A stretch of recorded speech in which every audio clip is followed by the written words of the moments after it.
Hello my YouTube family. ഇന്ന് നമ്മൾ shopping കഴിഞ്ഞ് എന്തൊക്കെ വാങ്ങിച്ചെന്ന് കാണിച്ചു തരാം. അതിന് മുന്നേ എൻ്റെ റൂമിൻ്റെ അവസ്ഥ കണ്ടിട്ട് ഞാൻ തന്നെ ഞെട്ടിപ്പോയി. ഇത് എങ്ങനെ വൃത്തിയാക്കുന്നതായിരുന്നു.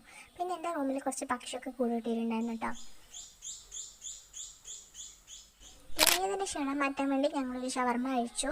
പിന്നെ അത് കഴിഞ്ഞിട്ട് ഞാൻ ഒരു കറക്ഷൻ ടൈപ്പ് വാങ്ങിച്ചിട്ടുണ്ടായിരുന്നു. ഇത് കറക്റ്റായിട്ട് എങ്ങനെ യൂസ് ചെയ്യേണ്ടതെന്ന് എനിക്കറിഞ്ഞൂടാ. വീഡിയോ കണ്ട് വാങ്ങിച്ചതാണ്. പിന്നെ അത് കഴിഞ്ഞിട്ട് അനിയത്തിക്ക് വേണ്ടി ഒരു ടിഷ്യൂ പേപ്പർ വാങ്ങിച്ചിട്ടുണ്ടായിരുന്നു.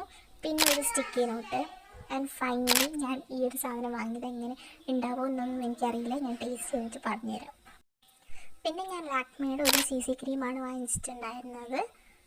പിന്നെ എൻ്റെ അനിയത്തിയുടെ കാര്യം പറയുകയാണെങ്കിൽ അവൾ ഡെയിലി രാവിലെ ബ്രേക്ക്ഫാസ്റ്റ് ഒന്നും പ്രോപ്പറായിട്ട് കഴിക്കില്ല. അപ്പോൾ അതിന് വേണ്ടിയിട്ട് അമ്മ ചോക്കോസ് വാങ്ങിച്ചോ എന്ന് പറഞ്ഞിട്ട് ഞാൻ അത് വാങ്ങിച്ചിട്ടുണ്ട്. പിന്നെ അവൾക്ക് വേണ്ടി കുറച്ച് ടവൽ, പിന്നെ കുറച്ച് ബിസ്ക്കറ്റ്സ്. ആൻഡ് ഫൈനലി എൻ്റെ റൂം മേക്ക് ഓവറിന് വേണ്ടി ഞാൻ 2 ഫ്ലവർ പോട്ട് വാങ്ങിച്ചിട്ടുണ്ടായിരുന്നു. ഞാൻ വലുത് വാങ്ങിക്കാമെന്നാണ് വിചാരിച്ചത്, പക്ഷേ അച്ഛൻ വാങ്ങിക്കാൻ വിട്ടില്ല. സോ തൽക്കാലം ഇത് വെച്ച് അഡ്ജസ്റ്റ് ചെയ്യാമെന്ന് വിചാരിച്ചു. പിന്നെ നമ്മൾ ബ്രേക്കൊക്കെ എടുത്തിരിക്കുന്ന സമയത്ത് എന്തെങ്കിലും കഴിക്കാൻ വേണമല്ലോ എന്ന് ഏതായിട്ട് ഈ ഒരു സാധനം കൂടെ വാങ്ങിച്ചിട്ടുണ്ട്. അപ്പോൾ ഇന്നത്തെ വീഡിയോ അത്രയേ ഉള്ളൂ. ബൈ.